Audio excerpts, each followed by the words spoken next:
ఉమా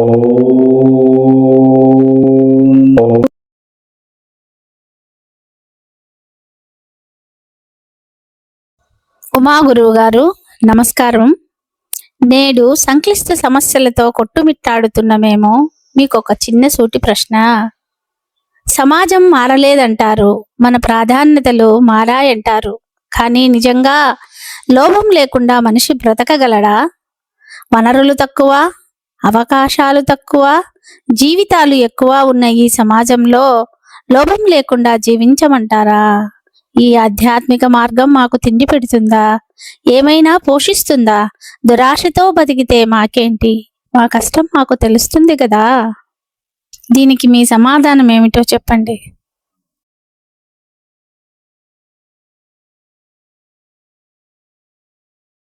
చాలా ధన్యవాదాలు.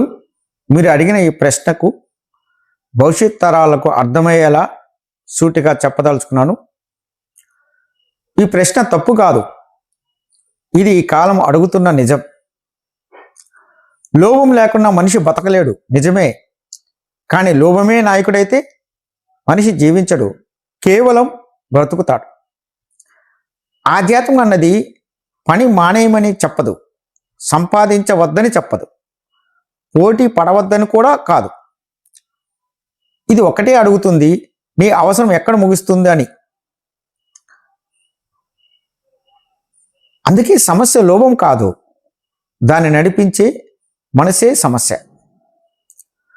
వనరులు తక్కువ ఉన్నప్పుడు బుద్ధి కావాలి, లోభం కాదు.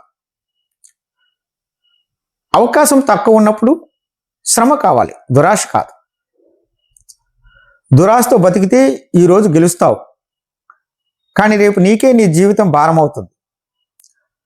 ఆధ్యాత్మికం తిండి పెట్టదు, కానీ తిండి కోసం మనిషిని కోల్పోకుండా కాపాడుతుంది. లోభం జీవించడానికి ఉపయోగపడుతుంది, కానీ జీవితం నడిపించడానికి కాదు. మనిషి లోభం లేకుండా కాదు, లోభానికి నాయకత్వం ఇవ్వకుండా జీవించాలి. లోభం చేతిలో ఉన్న రోజు మనిషి తన విలువను అమ్ముకున్నట్లే. అర్థమైంది అనుకుంటాను. నమస్కారం.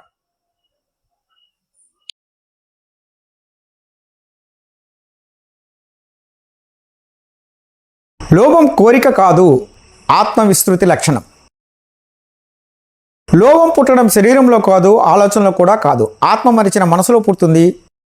అందుకే లోభానికి ఆధ్యాత్మిక కారణాలు చాలా ఉన్నాయి. అందులో ఒకటి ఆత్మవిస్తృతి. నేను ఆత్మ శాశ్వత అనే నిజాన్ని మరిచినప్పుడు రెండు అసత్య భ్రమలు, శరీరం, సంపత్తి, పేరు ప్రతిష్ట, సంబంధాలపై అధిక ఆకర్షణ. 3 అసంతృప్తి మరియు ఆశలు, తాత్కాలిక ఆనందం మాత్రమే ఆశించడం. 4 అహంకారం, నేనే అనే భావం అధికంగా ఉండడం, ఇతరులపై ఆధారపడకపోవడం. సారాంశం ఏమిటంటే లోభం అనేది ఆత్మ విస్తృతి లక్షణం. ఆత్మశృతిలో ఉన్నవాడు లోభబంధం కాడు. స్వరూప జ్ఞానం శాంతి ఇస్తుంది. ఈశాన్య ఉపనిషత్తు ఏం చెప్తుందంటే, తేనా త్యాక్తేనా భుంజిత మాకృత కశ్య సిద్ధానం. త్యాగంతో జీవించు, దురాశ పెట్టుకోకు. ఇది ఎవరి సొత్తు కాదు, సర్వం ఈశ్వరాయనిదే. దీని సూక్ష్మతత్వం ఏమిటంటే, త్యాగం జీవనశైలి అయితే లోభానికి ఆశ్రయం అంటూ ఉండదు. లోభానికి పురాణాల్లో కారణం ఏమై ఉంటుందో ఉదాహరణతో తెలుసుకుందాం. రావణుడు జ్ఞానమున్న లోభం. రావణుడు మూర్ఖుడు కాడు, అతడు వేదాల్లో నిపుణుడు, శివుని అత్యంత భక్తుడు, అపార తపస్సు చేసినవాడు, అసాధారణ బుద్ధి, శక్తి కలవాడు. అయితే ప్రశ్న, ఇంత జ్ఞానం ఉన్నవాడు ఎందుకు పతనమయ్యాడు? రావణుడికి శాస్త్రజ్ఞానం ఉంది, ఆత్మజ్ఞానం లేదు. వేదాలు చదివాడు, కానీ వేదాంతం జీవించలేదు. జ్ఞానం అతని వినయం పుట్టించలేదు, జ్ఞానం అతని అహంకారం పెంచింది. అతడు కోరింది, నాకు శక్తి ఇవ్వు, నేను లోకాన్ని వశపరుచుకుంటాను. ఇది భక్తి కాదు, లోభంతో కూడిన తపస్సు. రావణుడి లోభం బంగారు కోసం కాదు, స్త్రీ కోసం కాదు. అతని లోభం అధికారం, స్వాధీనం, నియంత్రణ. సీత అపహరణ కూడా కామం మాత్రమే కాదు, రాముడు ధర్మానికి నేను ఎదురు అనే అహంకార ప్రకటన. అది భోగానికి అత్యున్నత రూపం. నాకు అన్నీ కావాలి, దేవతలు కూడా నా నియంత్రణలో ఉండాలి. శాస్త్రం చెబుతుంది, ధర్మం లేని భక్తి రాక్షస భక్తి. సారాంశం, రావణుడు మనకు చెప్తున్నది, జ్ఞానం ఉన్నా లోభం ఉంటే పతనం తప్పదు, భక్తి ఉన్నా వినయం లేకపోతే నాశనం తప్పదు, శక్తి ఉన్నా ధర్మం లేకపోతే దురాశ పుడుతుంది. అహంకారం మరియు జ్ఞానం కలిస్తే అతి ప్రమాదకరం. వినయం మరియు జ్ఞానం ఉంటే విముక్తికి దారి చూపుతుంది. పురాణాల దేవతలు కూడా లోభం ఎందుకు వస్తుంది? పురాణాలు ఇక్కడ చెప్పే సత్యం, లోభం మనుషుల సమస్య కాదు, చైతన్య స్థితుల సమస్య. దేవతలు శుద్ధ చైతన్యం కాదు, పదవి చైతన్యం.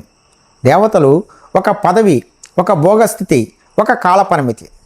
ఇంద్రుడు ఇంద్రత్వం అనే పదవి, బ్రహ్మ సృష్టి పాత్ర, వరుణుడు కుబేరుడు తమ తమ విభాగాల అధిపతులు. పదవి ఉన్న చోట పదవి పోతున్న భయం ఉంటుంది, భయం ఉన్న చోట లోభం సహజంగా పుడుతుంది. లోభం వస్తువుల కోసం కాదు, స్థితి నిలుపుకోవడానికి.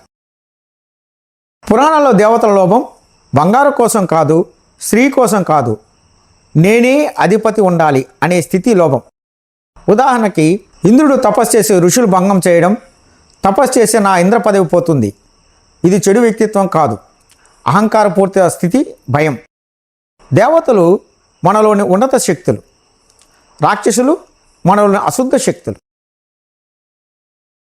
దేవతలకి లోభం రావడం అంటే ఎంత ఉన్నత స్థాయిలో ఉన్న అహంకారం ఉంటే పతనం తప్పదు. ఇది మనకిచ్చే హెచ్చరిక. దేవతలు లోభంతో తప్పు చేస్తారు, అవతారం అవతరిస్తుంది, ధర్మం పునరుద్ధరించబడుతుంది. ఉదాహరణకి, ఇంద్రుడి భయం వామన అవతారం, దేవతల ఆశ అమృత మదనం, దేవతల పోటీ లీలలు బోధనలు. దేవతల లోభం కూడా ధర్మనాటకంలో ఒక పాత్ర. పదవి, అధికారం, భోగం ఉన్న చోట లోభం నిద్రలో ఉంటుంది. మన జీవితంలో పదవి, పేరు, గౌరవం, ఆధ్యాత్మిక స్థానం పెరిగే కొంది అడగాలి, నేను ఈ స్థితిని కాపాడుతున్నానా ధర్మాన్నే అనే ప్రశ్న వేసుకోవాలి. ఇక్కడ ఇతిహాస సూత్రం ఏమిటంటే, లోభము పొందాలనే కోరిక కాదు, ఇతరుడు పొందడాన్ని సహించలేకపోవడం. ఇంకా సూక్ష్మంగా చెప్పాలంటే, వదలడం అంటే పారడేం కాదు, నీవు యజమాని కాదని తెలుసుకోవడం. లోభం ఎందుకు వస్తుంది? ఇది నాది అనే భావం వల్ల. ఉపనిషత్తుల సత్యం ఏమిటంటే, నీవు భోక్త కాదు, నీవు సాక్షి. సాక్షిగా ఉన్నవాడికి లోభం అవసరం ఉండదు. కామః క్రోధః తదా లోభః తస్మాత్ ఏతత్త్రయం త్యాజత్. ఇవి శత్రువులు కాదు, నియంత్రణ కోల్పోతే మార్గభ్రంశకాలు, కాబట్టి విడిచిపెట్టాలి. లోభం వస్తువుల కోసం కాదు, అది ఆత్మ యొక్క తప్పిపోయిన కేంద్రం కోసం. అందుకే ఒకటి దొరికితే మరొకటి కావాలి. ఇతిహాస సూత్రం ఏం చెప్తుందంటే, లోభం పొందాలనే కోరిక కాదు, ఇతరుడు పొందడాన్ని సహించలేకపోవడం. లోభము గుర్తించే విధానం దురాశ ఉందన్న సంకేతాలు. ఎలా ఉంటుందంటే, ఎప్పుడు తక్కువగా ఉంది, తక్కువ అనిపించడం, ఇతరులు పొందిన సంపద లేదా వస్తువులపై ఆసక్తిని వ్యక్తం చేయడం లేదా ఇబ్బందిగా గురవ్వడం, సంతృప్తి లేకపోవడం మరియు ఎప్పుడు ఎక్కువగా కోరుకోవడం, సమస్యలు వచ్చినప్పుడు భయపడడం లేదా కోపం చెందడం అనేటివి సంకేతాలుగా భావించవచ్చు. నేటి సమాజ దృష్టిలో ఉంచుకొని సూటిగా సూక్ష్మంగా చెప్పాలంటే, త్యాగంతో జీవించు, దురాశ పెట్టుకోకు, ఇది ఎవరి సొత్తు కాదు, సర్వం ఈశ్వరానిదే అని ఎందుకు అనుకోవాలి? ఈ కాలంలో నాదే అన్న భావమే మనిషిని అలసింపజేస్తుంది. నేడు మనిషి ఎక్కువ సంపాదిస్తున్నాడు కానీ ఎక్కువ ప్రశాంతంగా లేడు. ఎందుకంటే సొంతం అన్న పట్టుదల భయాన్ని పెంచుతుంది. కోల్పోతామన్న భయము, తక్కువవుతామన్న భయం. ఇక దురాశ పోటీ కాదు, అసంతృప్తిని పెంచుతుంది. సమాజం మనకు చెబుతుంది ఇంకా కావాలి, ఇంకా సాధించాలి, కానీ లోపల మనసు మాత్రం ఎప్పుడు ఇంకా తక్కువే అంటుంది. దురాశ అంటే కోరిక కాదు, ఎప్పుడు సరిపోదన్న భావము. ఇక ఈశ్వరానిదే అన్న భావం బాధ్యతను తగ్గించదు, భారాన్ని తగ్గిస్తుంది. సర్వం నా సొంతం అనుకుంటే ప్రతి ఫలితాన్ని నేను ఒంటరిగా బాధించపడాలి. సర్వం ఈశ్వరానిదే అనుకుంటే నేను కర్త కాదు, కేవలం సాధన అవుతాను. ఇది లోపల స్వేచ్ఛ. ఇక త్యాగం అంటే వదిలేయడం కాదు, హద్దు తెలుసుకోవడం. నేటి సమాజంలో త్యాగం అంటే అన్నీ వదిలేసి అడవికి పోవడం కాదు, అవసరానికి మించి పట్టుకోవడమే నిజమైన త్యాగం. ఇక ఈ భావన మనిషి మృదువుగా మానవీయంగా ఎలా ఉంచుతుందంటే, ఇది నా సొత్తు కాదు అనుకునేవాడు ఇతరులను తొక్కడు, మోసం చెయ్యడు, కఠినంగా మారడు. ఇది వ్యక్తిగత శాంతి మాత్రమే కాదు, సమాజానికి అవసరమైన మానవత్వం. నేటి కాలంలో దురాశ తగ్గాలంటే మనసుకు హద్దు కావాలి. ఆ హద్దుకే సర్వం ఈశ్వరానిదే అన్న భావం ఉండాలి. ఇక సారాంశం ఏమిటంటే, త్యాగం అంటే వదిలేయడం కాదు, ఆసక్తి వదిలి జీవించడం. త్యాగం అంటే ప్రపంచాన్ని వదిలేయడం కాదు, ప్రపంచంలోనే ఉంటూ నాది అనే భావాన్ని వదిలేయడం. అందుకే ఉపనిషత్తు చెప్తుంది, త్యాగంతో జీవించు కానీ లోభంతో కాదు. ఎందుకంటే ఈ లోకంలో నిజంగా ఎవరిది ఏదీ కాదు. త్యాగంతో జీవించు, ఆసక్తితో కాదు, ఎందుకంటే ఏది నిజంగా మనది కాదు. నిజమైన జ్ఞానం తెలుసుకోవాలంటే లైక్ చేయండి మరియు సబ్స్క్రైబ్ చేయండి. నేటి జీవన విధానంలో లోభం కనిపించిన భ్రమలా మారిపోయింది. పురాణాల్లో అది స్పష్టంగా కనిపిస్తుంది, ఈ కాలంలో అది సంస్కృతిగా దాగిపోతుంది. లోభం ఇక చెడుగా కనిపించదు. ఇంతకుముందు ఎక్కువ కావాలనుకోవడం లోభం, ఇప్పుడు యాంబిషన్ అంటాం, హాస్టల్ కల్చర్ అంటాం. అంటే ముందుకు తోయి బలవంతంగా తొక్కు అనే భావన కూడా వస్తుంది. పేరు మారింది, స్వభావం మారలేదు. లోభం ఇప్పుడు ఆవశ్యకత వేషంలో తిరుగుతోంది. వ్యక్తిగత కోరిక కాదు, సిస్టమ్ డిజైన్లో దాగి ఉంది. ఉదాహరణకి ఎండ్రెస్ స్క్రోలింగ్. ఇది ఏం చేస్తుందంటే మనసులో భావాన్ని పెంచుతుంది. ఎలా? ఇంకా బెటర్గా ఉంది, పోలికతో ఉంది, ఇతరుల విజయంతో ఉంది, ఇతరుల సంతోషంగా ఉన్నారు, ఇతరుల అందంగా ఉన్నారు. కానీ మనలో పుట్టించేది లోభం. లోపం భావంగా పుడుతుంది, అసూయగా పుడుతుంది, నాకు ఇంకా కావాలని ప్రేరేపిస్తుంది. ఇది శబ్దం లేని లోభం. ఎండ్రెస్ స్క్రోలింగ్ అనేది కాలాన్ని దోపిడీ చేస్తుంది, సంపద కూడా దోచేస్తుంది. ఇది సమయం, దృష్టి, చైతన్యం దోచేస్తుంది. కాలమే పోతే జీవితం ఎక్కడ ఉంటుంది? ఈ ఎండ్రెస్ స్క్రోలింగ్ వినోదం కాదు, సమాచార సాధనం కూడా కాదు. అది మనసులో సరిపోదు అనే లోపాన్ని పెంచే శిక్షణ ఇస్తుంది. ఇక నేటి సమాజ స్థితిలో లోభ వ్యవస్థ ఎలా ఉంటుందో చూద్దాం. ఒకటి, లైక్స్. ప్రేమ కాదు, ఆమోద భిక్ష. లైక్ అంటే ప్రేమ కాదు, విలువ కాదు, అది కేవలం నువ్వు కనిపించావనే సంకేతం. కానీ మనసు అనుకునేదేది నన్ను అంగీకరించారు. అంగీకారం మీద ఆధారపడితే లోభం మొదలవుతుంది. అందులో ఒకటిది లైక్స్. లైక్స్ అంటే ప్రేమ కాదు, ఆమోద భిక్ష. ఇది కేవలం నువ్వు కనిపించావు అనే సంకేతం. కానీ మనసు అనువదించేదేమంటే నన్ను అంగీకరించారు అనే భావంతో ఉంటుంది. మీరు కానీ అంగీకారం మీద ఆధారపడితే లోభం మొదలవుతుంది. ఇక రెండవది వ్యూస్.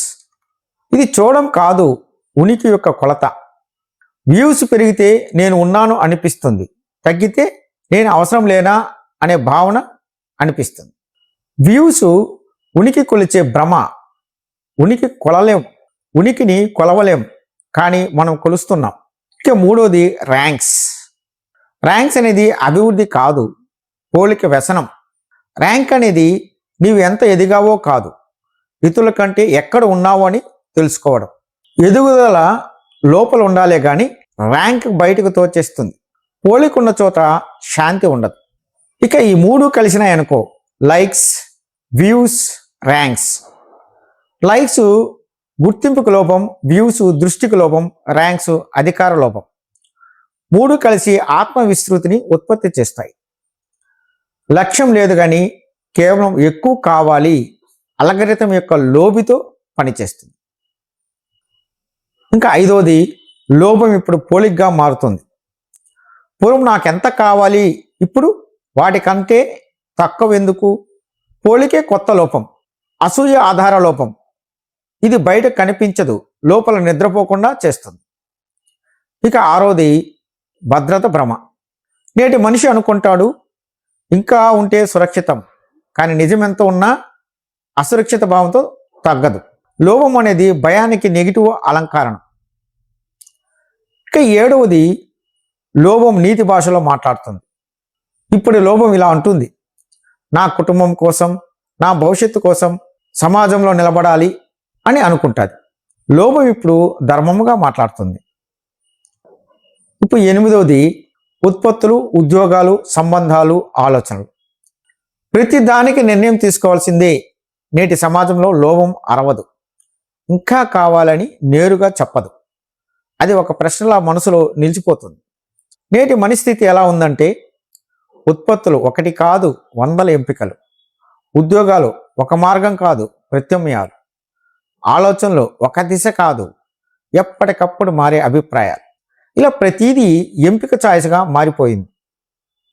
సారాంశం ఏమిటంటే, నేటి లోపం దోపిడీ కాదు, నెమ్మదిగా మనసును ఆక్రమించే అలవాటు చేసుకుంటుంది. మనకు తెలియకుండానే ఇంకా మనల్ని నడిపిస్తుంది.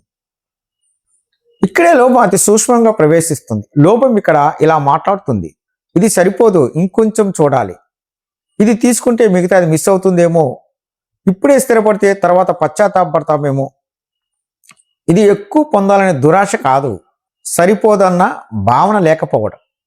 ఎప్పుడు నిర్ణయం తీసుకోవడం వల్ల మనసు అలసిపోతుంది.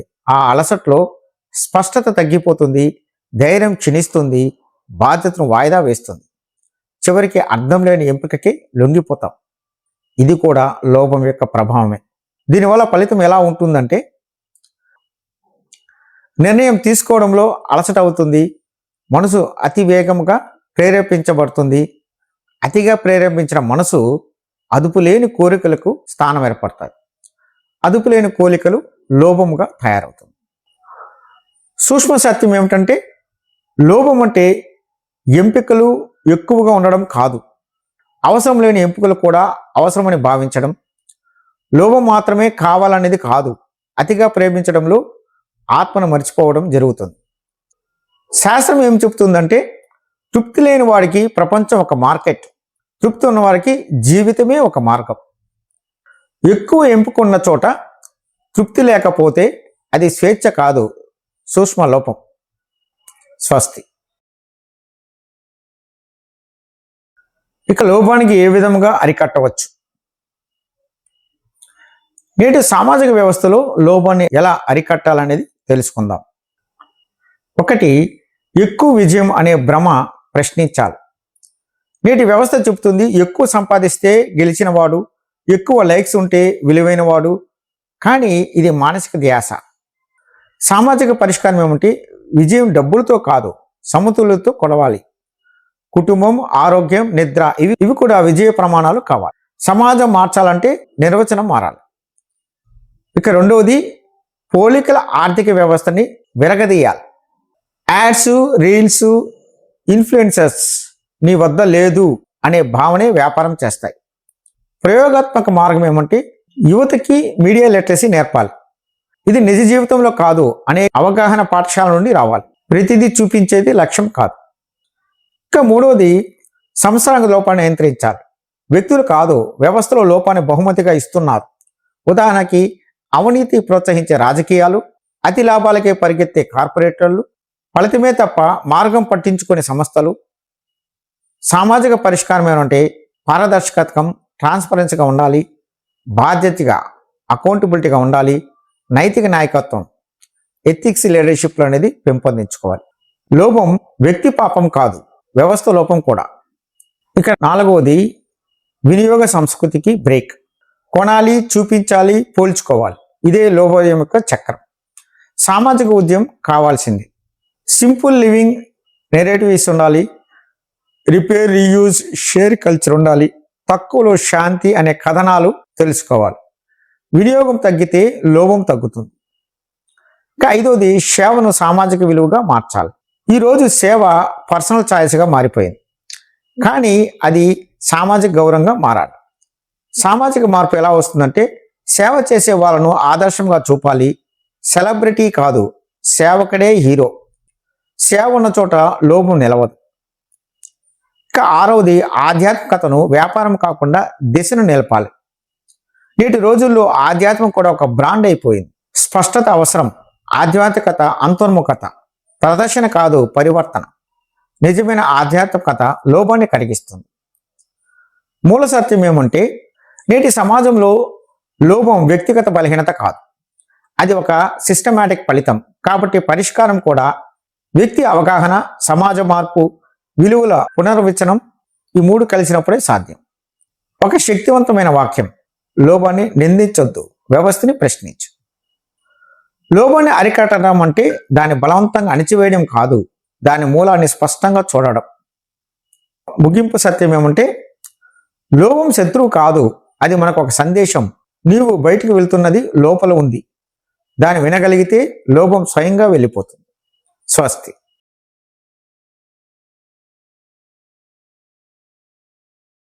దురాశ వచ్చినప్పుడు సాధకుడు ఏం చేయాలి? మొట్టమొదట ఒక స్పష్టత ఉండాలి. దురాశ రావడం అనేది అపజయం కాదు, ఇది వ్యవస్థ ప్రభావం.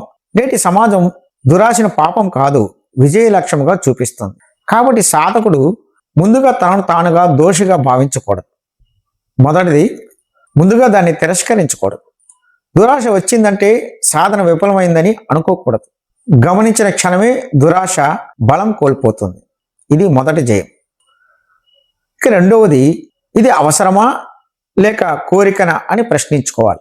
దురాశ ఎక్కువగా అవసరం పేరుతో, భయంతో, పోలిక వల్ల వస్తుంది.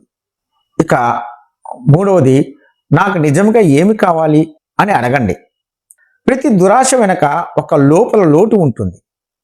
దానికి సాధన ఏమంటే, దురాశ వచ్చినప్పుడు ఒక ప్రశ్న వేసుకోవాలి. నాకు వస్తువు కావాలా లేక భద్రత, గుర్తింప, ప్రేమ కావాలా? ఇలా ప్రశ్నలు వేసుకుంటే దురాశ జ్ఞానముగా మారిపోతుంది. ఇక తర్వాత వ్యవస్థను ప్రశ్నించాలి. ఇది నాది కాదని గుర్తించాలి. దురాశ వచ్చిన వెంటనే సాధకులు ఇలా అడగాలి: ఈ కోరిక నాది కాదంటే ఎవరి లాభం కోసం ఇది నాలో పుట్టింది? ఈ ప్రశ్న యాడ్స్ కానీ, అల్గారిథమ్స్ కానీ, సోషల్ ప్రెషర్స్ కానీ, కంపారిజన్ ఎకానమీ కానీ వీటినన్నిటినీ బట్టబయలు చేస్తుంది. దురాశ అప్పుడు వ్యక్తిగత సమస్య కాదు, వ్యవస్థల ప్రభావం కనిపిస్తుంది. దురాశ నియంత్రణతో కాదు, క్రమశిక్షణతో ఆగుతుంది. ఉదాహరణకి, ఖర్చులకు పరిమితం, ఆశలకు గడువు, కోరికలకు నిబద్ధతగా ఉండడం, క్రమం ఉన్న చోట అవివేకం తగ్గుతుంది. ఇక తర్వాత శ్వాసపై దృష్టి పెట్టాలి. ఒక క్షణం ఆగి లోతుగా శ్వాస తీసుకో. దురాశ ఆగదు, కానీ దాని వేగం తగ్గుతుంది. సాధన 20-30 సెకండ్లు శ్వాసను గమనించండి, శరీరాన్ని అనుభవించండి. వర్తమానం వచ్చేసరికి దురాశ కదలిక ఆగుతుంది. ఇక తర్వాత దృష్టిని సేవ వైపు మళ్లించాలి. దురాశ ఒకే దానిపై పట్టుకుని కూర్చుంటుంది. దృష్టిని మళ్లించండి. సేవలోకి, శ్రమలోకి, సాధనలోకి. ఏదైనా ఇవ్వడం, పంచుకోవడం, సహాయం చేయడం. ఇలా చేసినట్లయితే దురాశకు ప్రత్యక్ష విరుగుడవుతుంది. సాధన ఏమంటే, ఒకరిని ఆదరంగా పలకరించండి, సహాయం చేయండి, మీ సమయం ఇవ్వండి. ఇవ్వడం మొదలైతే దురాశకు నేల ఉండదు. ఇక నిర్ణయం తీసుకునే ముందు కాలం ఇవ్వాలి. దురాశ వెంటనే నిర్ణయం తీసుకోదు. దురాశ వెంటనే నిర్ణయం కోరుతుంది. సాధకుడు కాలాన్ని కోరుతాడు. దురాశ పోయే వరకు వేచి ఉండాల్సిన అవసరం లేదు. దురాశతోనే సాక్షిగా ఉండడం నేర్చుకోవాలి. సారాంశం ఏమంటే, దురాశను జయించడం నిరోధం కాదు, అవగాహన. సాధకుడు దురాశను నశింపజేయడు, దాన్ని దాటిపోతాడు. నేటి సామాజిక వ్యవస్థలో దురాశ అనేది తప్పించుకోలేని అలలాంటిది. అందుకే సమాజం కూడా ఆచరణాత్మకంగా లోతైన అవగాహనతో ఉండాలి. ముఖ్యంగా సాధకుడు గుర్తించుకోవాల్సింది, సమాజం నన్ను లాగుతుంది కానీ నేను లాగబడను. సాధకుడు సాధన ఏమంటే, పర్వతాల్లో కాదు, ఈ మార్కెట్, ఈ స్క్రీను, ఈ పోటీల్లోనే ఇక్కడే జయం అని భావించాలి. దురాశలో ఉన్నవాడు తప్పు చేస్తున్నాడని కాదు, తప్పిపోయాడని అర్థం. అతనికి కావాల్సిన శిక్ష కాదు, స్మరణ. ఈ స్మరణ రోజు చదువుకోండి. ఈశాన్య ఉపనిషత్తు ఏం చెప్తుందంటే, తేనా త్యాక్తేనా భుంజిత మాకృత కశ్య సిద్ధానం. పతాంజలి యోగ సూత్రం నుంచి అర్థం. దీని అర్థం ఏమిటంటే, త్యాగంతో జీవించు, దురాశ పెట్టుకోకు, ఇది ఎవరి సొత్తు కాదు, సర్వం ఈశ్వరాయనిదే. దీని సూక్ష్మతత్వం ఏమిటంటే, త్యాగం జీవనశైలి అయితే లోభానికి ఆశ్రయం అంటూ ఉండదు. మీరు గాన గమనించగలిగితే మొదటి దశలోనే ఆగుతుంది, గమనించకపోతే రెండవ దశలో బంధనముగా ఏర్పడుతుంది. లోభం యొక్క ప్రధాన అనువాదాలు ఆశాపాతికత్వం, పిసినారి, పేరాసి, లోబి, పేరాస అని పేర్లతో పిలువబడతాయి. స్వస్తి. నిజమైన జ్ఞానం తెలుసుకోవాలంటే లైక్ చేయండి మరియు సబ్స్క్రైబ్ చేయండి. అవసరం వేరు, లోపం వేరు. లోపం లేకుండా మనిషి జీవించగలడా? లేదు, పూర్తిగా కాదు. కానీ ఇక్కడ ఒక ముఖ్య తేడా ఉంది. అవసరం నాట్ ఈక్వల్ టు లోపం. ఒకటి, జీవించడానికి కొంత ఎక్కువ కావాలి. మనిషికి భద్రత కావాలి, కుటుంబానికి రక్షణ కావాలి, భవిష్యత్తుపై భరోసా కావాలి. ఇవి లేకుండా మనిషి కుటుంబాన్ని జీవించలేవు. ఇది లోపం కాదు, జీవన సమాజ బుద్ధి. ఇక రెండవది, వనరులు తక్కువ, జీవులు ఎక్కువ. మనం అనుకునేది నిజమే. ఇలాంటి పరిస్థితిలో పోటీ తప్పదు, ముందుకు సాగాలనే కోరిక తప్పదు. ఇది కూడా లోపం కాదు, సజీవత్వం. సమాజం నడవాలంటే కొంత ఆంక్షల అవసరం. ఇక మూడవది, అయితే లోపం ఎక్కడ మొదలవుతుంది? ఇక్కడ అసలు సరిహద్దు నా అవసరం తీరినా ఇతరుల లోటుపై నేను ఆధారపడితే అది లోపం. లేదా భద్రత సరిపోదన్న భయంతో ఇంకా ఇంకా కూడబెట్టాలన్నది లోపం. నాలుగవది, కుటుంబం లోపం లేకుండా జీవించగలదా? అవును, కానీ అజ్ఞానంగా కాదు. కుటుంబం కావాల్సింది క్రమశిక్షణ, పరిమితి, ముందస్తు ఆలోచన, కానీ అంతులేని కూడబెట్టడం కాదు. ఇక ఐదవది, సమస్య సమాజంలో కాదు, కాలమానంలో ఉంది. నేటి సమాజం చెడ్డది కాదు, సవాళ్ళు ఉన్నాయి నిజం. కానీ సమస్య మాత్రం మనం సరిపోతుందనే గీతను ఎక్కడ గీయాలో మర్చిపోయాం. అందుకే అవసరం లోపముగా మారుతుంది. ఇంకా అంతిమ సారాంశం ఏమంటే, లోపం లేకుండా కాదు, లోపానికి లోబడకుండా జీవించాలి. జీవించడానికి ఆకాంక్ష అవసరం. జీవితం మింగే ఆకాంక్ష లోపం. కానీ లోపం వెనక ఇంకా ఒక సూక్ష్మమైన శక్తి ఉంది. అదే అహం. నాది అన్న చెప్పే స్వరం, నేనే అని నిలబడే భావం, నేను లేకపోతే ఏమవుతుంది అనే భయం. లోపం పట్టుకుంటే అహం గుర్తింపును కాపాడుతుంది. తదుపరి వీడియోలో మనం మాట్లాడుకోబోయేది అహం అంటే ఏమిటి, అది శక్తియా లేదా బంధన, అహాన్ని నాశనం చేయాలా లేదా దాటవేయాలా? ఈ ప్రయాణం ఇంకా లోపలికి తీసుకెళ్తుంది. మీరు సిద్ధంగా ఉంటే తదుపరి అధ్యాయంలో కలుద్దాం. జీవంతర్యామి, స్మరణ నుండి స్వతంత్రానికి. స్వస్తి. మరిన్ని సత్యాలు తెలుసుకోవాలంటే లైక్ చేయండి, సబ్స్క్రైబ్ చేయండి, షేర్ చేయండి, కామెంట్స్ చేయండి.